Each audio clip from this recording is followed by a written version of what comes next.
Welcome to the Reidsville Chamber of Commerce News and Views show. I'm your host, Diane Sawyer, President and CEO of the Reidsville Chamber of Commerce. Today's edition, we have the City of Reidsville and our very special guest, Director of Public Works, Josh Beck.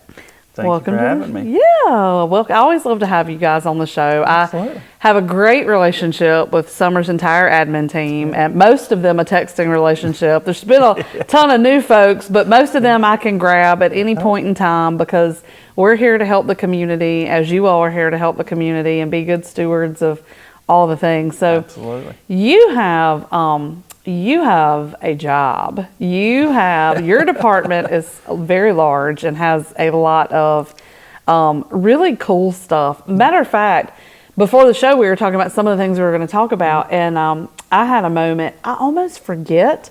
We were out on the lake for Leadership Rockingham on the pontoon boat, and I had a moment where I went, oh yeah, we had a whole redo the spillway project, and and that was previous, but you know, I forget because it's such a big deal. We talk about it, we help promote what's going on, and then time goes by and we're on to the next thing, and so sometimes I forget about them. So I remember that was probably in my time in the last several years one of the biggest projects that was a thing. Obviously a very critical component to keeping water supply. Very big project, very expensive project. Yeah, exactly. But it's done. It went well, and life hopefully is good. Last many years. Beyond me and you. Maybe the next public director will be here talking about that at some point in 30, 40 years. Yeah, so it'll be a long time. But we were talking about, so that's not visual, right? And like it was out of sight, out of mind for me. And when we went out on the lake, I went, oh yeah, the spillway. Yeah. So we were talking about, you guys have been in charge of, I think it's really cool. Yeah. You may not. I don't know. It may be stressor to you. I think it's really cool that your department has a lot of times carried out these projects versus private contractors. And so you have got this crew with just really phenomenal guys. Well, thank you. And girls. You've got an amazing crew. And we've got the streetscape out here. And that's something that people are familiar with. Tell us a little bit about that as we're kind of moving through some secondary phases. Yeah. So everybody knows the primary phase of the streetscape was really scales from Moorhead down to Settle. You know, like you mentioned, we did that mostly in-house with our own crew. We basically did project management from start to finish. Many management team members, including Judy, who's no longer with us, was a part of that. Summer, Chris, all of us really come together. IT, of course, doing the Wi-Fi and camera infrastructure, all worked together, pulled that together, and actually it went, I feel, really well, and actually we had enough savings that we were able to do another portion, which was the Settle Street block. So timing was exactly how we had it laid out, and it was great to have those extra funds to actually make the project a little bit farther and extend it a little more than we even initially thought that we could. So great project, looks beautiful. So beautiful. The hanging baskets, you know, during the summer add even more color to the corridor here. I think it's just turned out really well. It has. And you know, it's funny, the secondary, it's so, and it's inspired what we wanted. Removing that old canopy and awning was a huge, I mean, let's be honest, it wasn't like very difficult, but a major visual impact to that corridor. Blown away by how beautiful it is now. And so like all these little pieces came together because then we got a new quilt square on the end of the street on the building. And then the owners have come up and said, hey, let's do, and so they've done the paint grants and everything with the awnings, and that's what we were trying to inspire. I mean, if you really think, I mean, that project is only a year past now. Think of the impact that it's had, and then how many owners have come right behind that and done their own visual effects. That's really it's really transformed this whole several blocks. Yeah, and now you have new property owners downtown, young people who are purchasing buildings and doing things. Boardwalk Baker, great example. She's doing a great thing. We just had her on the show previously, and then, you know, Eden Combs has purchased a building that at one point was held onto by the city, and there were some things, and you know, there have been different people there, but now it's going to be this beautiful building because that was her thing. She was like, I want it to be aesthetically pleasing. So for me, it's not just that. Yeah. For the chamber, it was a foundation issue. For the chamber, we had a tree that was coming through the sidewalk and coming to our building. And since the chamber owns the building, I was like,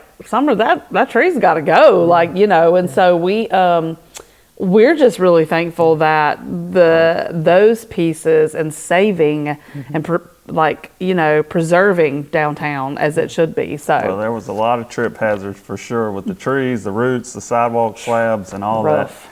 You know, nice new continuous improvement throughout. It's been great, and I enjoy driving through now and seeing the change for sure. Isn't it nice it is. to just be like, we did this, it is so cool, and it's going to leave this lasting impression Absolutely. beyond your time here. Well, I'm super thankful for that. And that's one of the fun things, one of the pretty things, one of the very visual, and there were heartache along the way. I'm very proud to say we didn't lose any parking spaces, even though that was one of the things. Actually gained a couple. At the so end of just the day. been so amazing.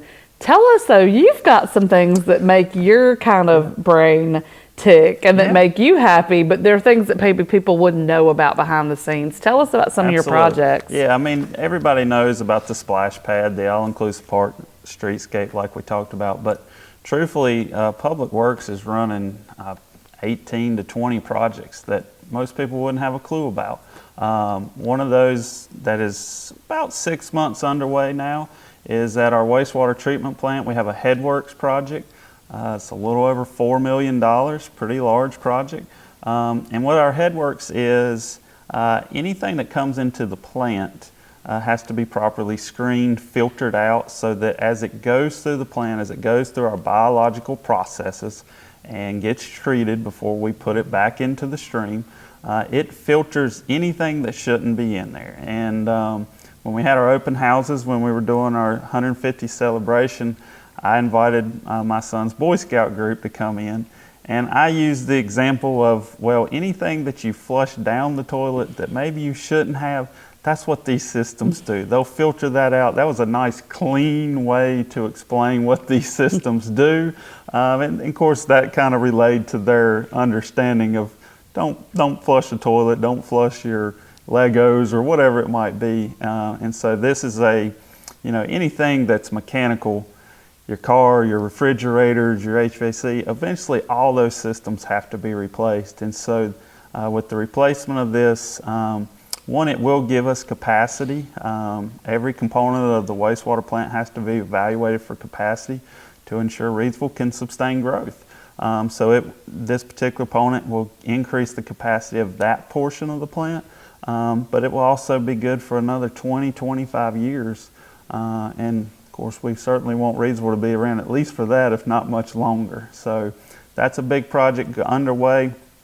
Hoping to wrap up around the end of the year, 1st of January, but believe it or not, COVID's still battling with some lead times on equipment. And so they're thinking about November, maybe October for some of the large mechanical components that's associated with that.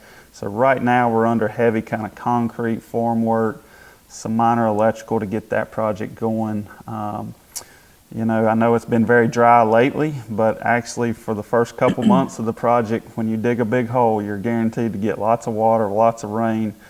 So they've been battling that for several months. But with this drier weather, we're definitely back on track with that project and well underway. So it's been exciting. Plant staff, it will certainly help ease their job, ease the physical labor that they do on a daily basis. So again, a project nobody really knows about, but we're excited about it because it'll be there and it'll support Reidsville and our wastewater system for many years.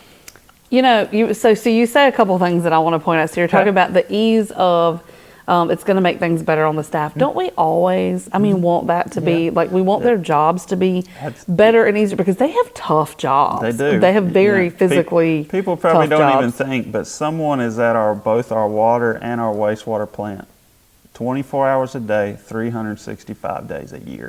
When you and I are at home opening Christmas presents or eating Thanksgiving with our family. Working. Somebody's working and somebody's there. You also just pointed out another thing that I was thinking, and you hadn't quite said yet, but you just made the distinct separation that there are two things, because you have to treat the water that we're going to drink, but then you have the wastewater treatment plant, and so those are two separate things. And a lot of people, because they just wouldn't know, right? Like, don't realize. And you were talking, so the third thing, going back to the other thing, you were talking about infrastructure. So you're talking about, this is something that I'm really passionate about, because growing up in Rockingham County, but being from Eden for many, many years, and now Eden has kind of paid the price for some of those things. They did not put things back into the infrastructure like they should, whereas Reidsville is known for having a very progressive council for a number of years, even as they flipped over and making those hard decisions, raising the utility rates, abiding by what the state says, because the state mandates so many of those things. A lot of those things. Well, all of those things, if we're being clear. And, you know, people just don't understand. They see it at the surface of, it costs me money. Absolutely.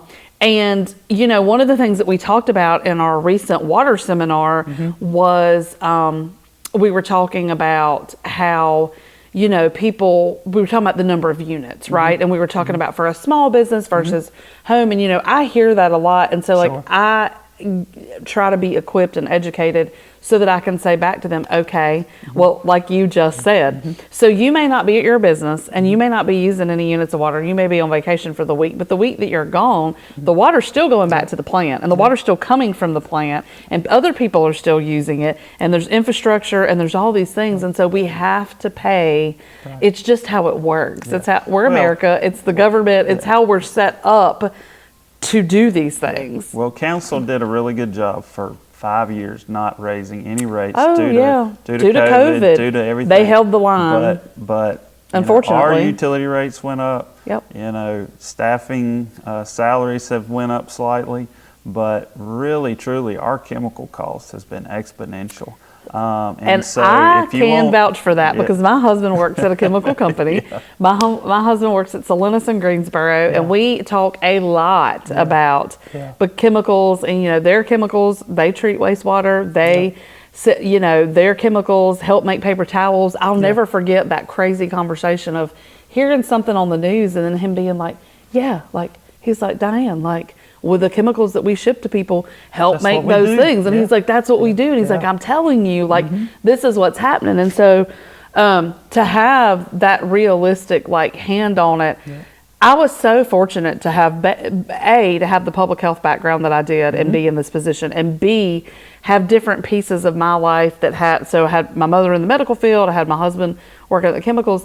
So, like, I have this picture. And so, like, that's my goal, is like to advocate, to educate, to help come alongside the city and say, folks, I promise, like, these folks work tirelessly day in and day out to make sure that our city is, you know, functioning. And so we had a previous guest who was talking about, like, being an expert at what he does and how people just bring him their car and they leave it and they don't worry about it. And I'm like, that's what we do with everything in our community. And so with the city, like, people, I go in the bathroom here at the chamber and I turn on the water. I don't have to worry about it. I don't think about it. I don't think about where it came from and how it got there and whatever. So I'm so thankful for your department. And I've gotten to know a few people. I have a couple of friends that work in the department, but also you had some participants. You had a participant in Leadership Rockingham, and we talked a lot about how things work. So, and then we took the boat out, we took the pontoon boat out, and it just reminds me I need to do those things on a regular basis. So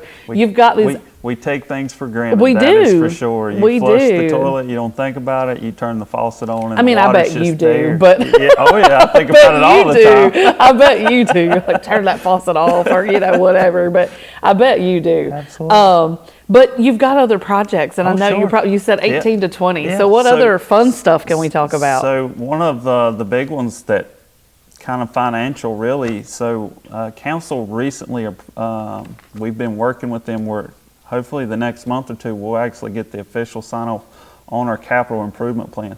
That, when you talked about aggressive council, this will set the next 10 years of projects for public works and outline them financially, but really lay the foundation. Heaven forbid something happens to me, but it will lay out when equipment needs to be replaced, when aspects of plant upgrades need to occur, and really kind of give us a pathway forward to ensure that resiliency is there, that redundancy is there, and that we don't have to worry.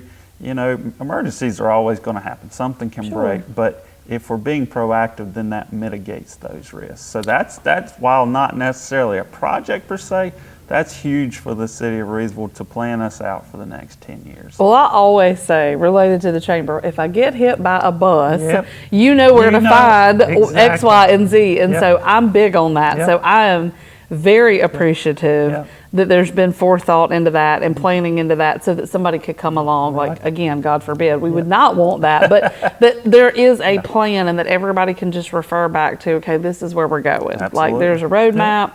This is what we need to do. And sitting through years of, oh, well, we need a new cruiser for the PD, or we need a new fire truck for the fire department. It costs so much money to run a city. And people just don't understand all the intricacies and all the things that, especially like when it comes to, like, they don't realize that this road out here is a state road versus, it's not the city's road. And so there are all these pieces and all these partners and all these things.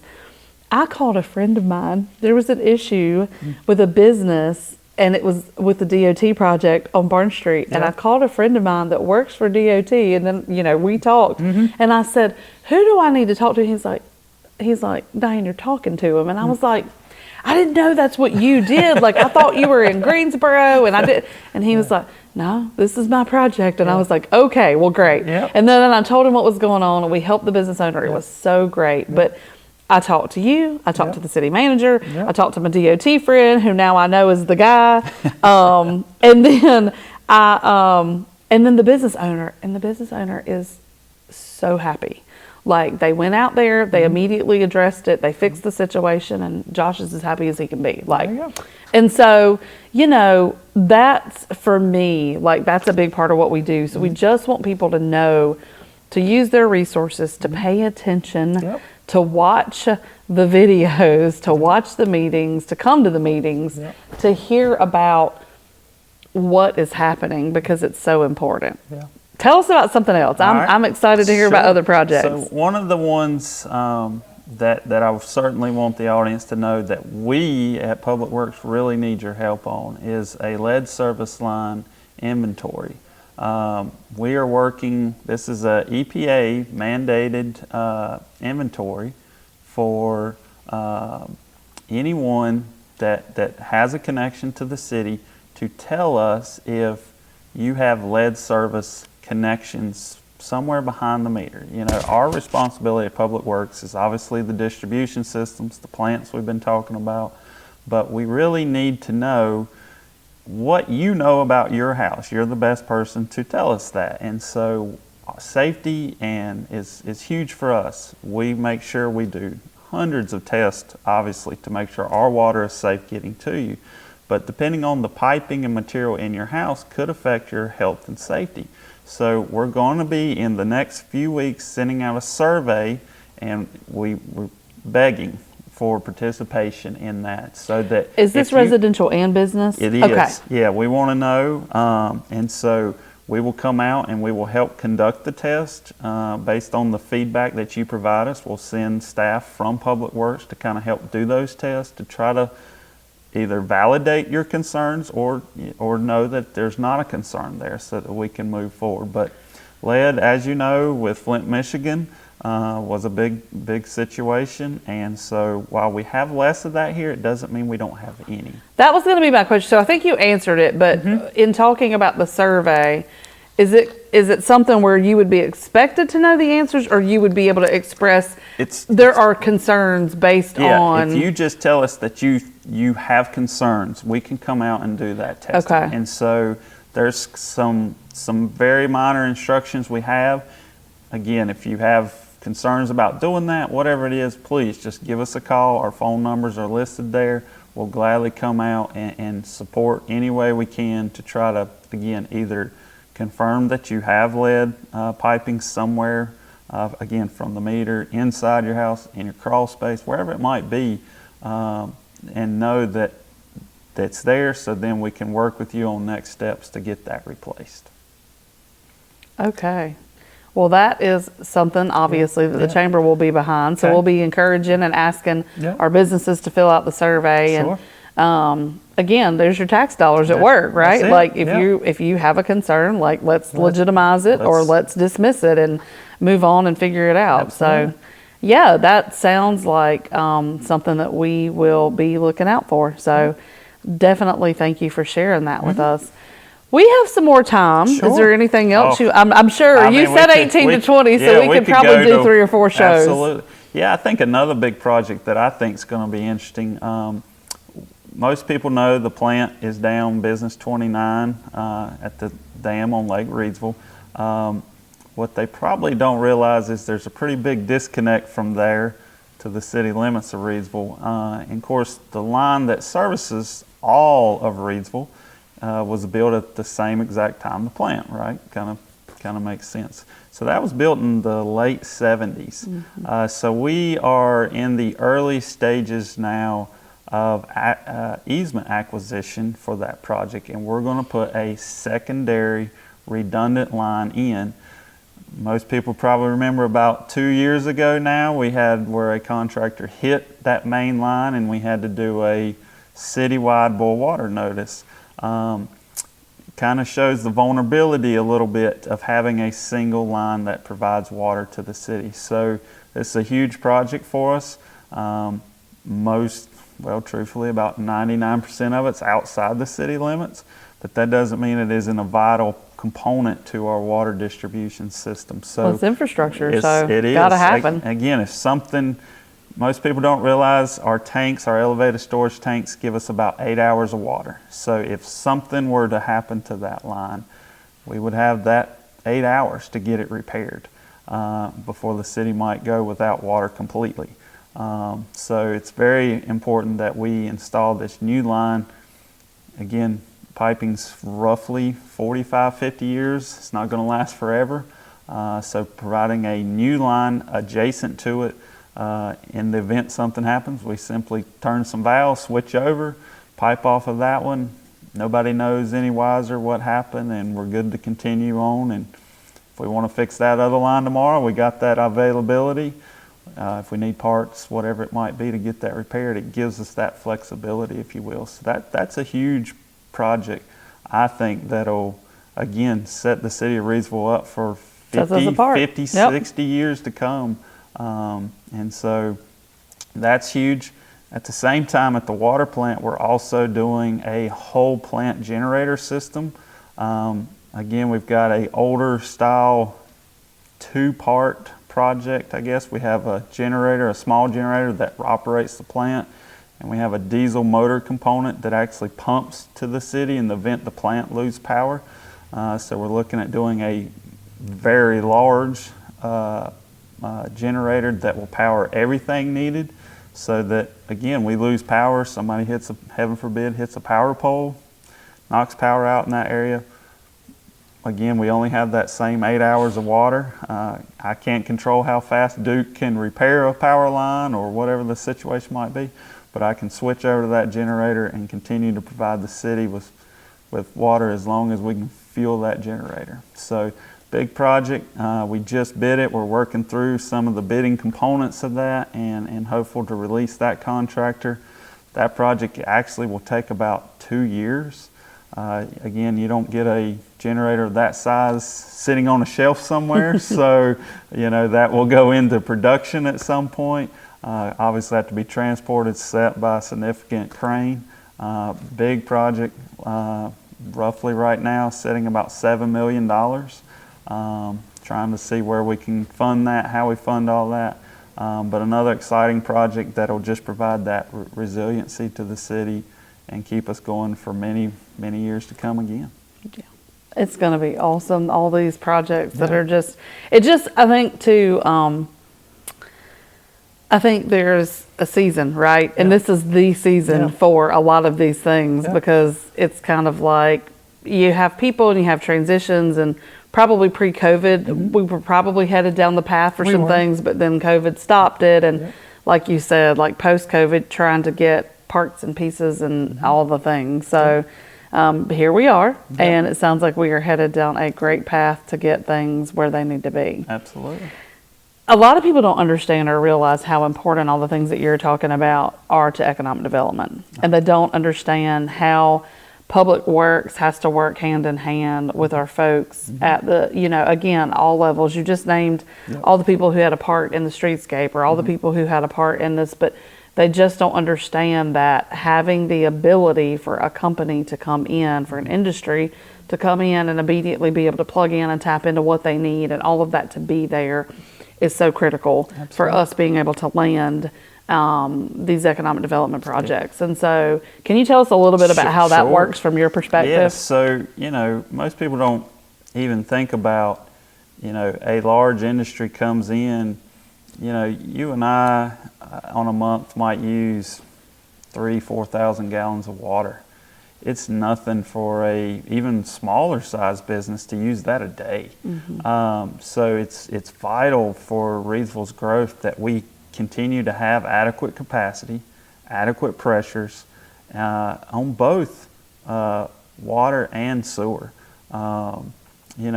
We have, for example, numerous large industries like Dorada.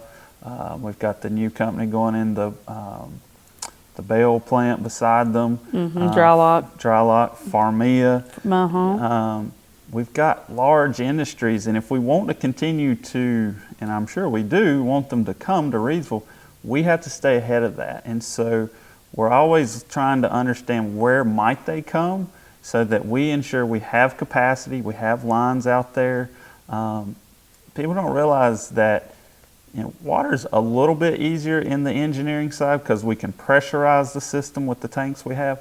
But no matter where a business comes in to develop, we have to track wastewater from that point all the way through the entire system to make sure that every line from that point, wherever it might be, to the wastewater plant has adequate capacity. So we're constantly looking at where might a bottleneck exist and what are we going to do to fix that so that quadrant, maybe that half of the city is still a viable option for growth and development. Yeah, because I think too, we have for many years referred to like the top 10 water users, because there's like a clear break in, but not just quantity, also quality, right? Because we have a couple of industries who the quality of our water is crucial to what they do. And so I think that people just don't realize unless they happen to work in one of those industries and know a little bit about it. But you've got things from like the Reprieve brand and the things that Unify's doing to, you mentioned Dorada and some of the others, but we've got these industries who are going to continue to need support, who are already here, and then you're also wanting to bring in. So we don't want to hurt our existing industry by bringing new industry. So we have to constantly evaluate what our infrastructure looks like. Dorada's a good example. They're looking at a small growth, may need adequate or additional capacity to support what they need. So you never know where the next situation may occur that there's expansion, and we certainly don't want to be the ones that say that's not possible. Right. We're constantly looking at that. I mean, we have a network of pump stations, for example. There's about 20 now that also pipe and push wastewater back to our plants. And then, of course, again, we got all the elevated tanks, constantly looking at what we can do to improve there. We have what's called an AMR, automatic meter reading project, ongoing, to where it's a slow process trying to change 8,000, 7,000 meters. But that's going to be hugely beneficial as well, because our trucks can simply go by and a radio will pick up their meter reading, and we can tell them early in their billing cycle, hey, you might have a leak. And so, how beneficial would that be to not surprise you with a $300-400 water bill? They've been caught here. We've twice now had issues at the chamber. But it's funny too, because let's talk about how quickly things change. Farmina is not even finished and not even in operation, which we're looking at end of year Q1. they're already going to expand. They already have plans for expansions because their plans have already changed. And they are like the bougie dog food. So like, you know, water's a thing for them. And like, you know, so you have to be so far ahead of the game to be able to keep up with the things that are constantly changing. And it's not something for you that's a quick thing that you can fix. No, for example, at our water plant where it's now online, we added what's called our PAC building, our powder activated carbon. People probably don't realize this because they're, like you've mentioned previously, they're not in the industry. But believe it or not, the quality of the water in Lake Reidsville is constantly changing. So we don't do the same process day in, day out. It's constantly changing when temperatures increase or fluctuate, when we get a significant rain. Of course, you probably see visually when you drive across it on 158, the color of it. I don't think any of us want to drink it when it's orange. You know, so all of those things are constantly evolving. So our plants and our systems have to evolve and be ready, no matter what the situation is, to adapt to that change so that the water and quality remains consistent for you. A lot of science, a lot of chemistry. A lot of science. a lot of it over my head even, but luckily I have great staff there to tackle it. Yeah, that's awesome. Well, we are out of time. Okay. So is there anything you want to say to wrap up anything or talk about? Just if anybody has, you know, if there are ever any questions, any concerns, please give us a call. I mean, you know, we're available. Our staff, as you mentioned, if we're not at, you know, at Public Works 7 to 3:30, we have on call. You know, as you know, I always have my cell phone on me. But please call us. We want to help. You know, we've given that number out many a time and said, please call immediately so we can get it figured out. I always say, don't assume we know that a problem exists. We'd rather get 10 calls about the same problem. So please call and tell us, because we certainly can't fix it if we don't know about it. That's right. All right. Well, thank you so much for being on the show. Thank you for having me. Yeah, it was very enjoyable and educational today. So thank you. Absolutely. All right, folks, that is it for today's News and Views. As always, you can find us in downtown Reidsville at 140 South Scale Street, online at reidsvillechamber.org, and through all of our social media channels. And that's it for today. Stay tuned. We'll see you soon.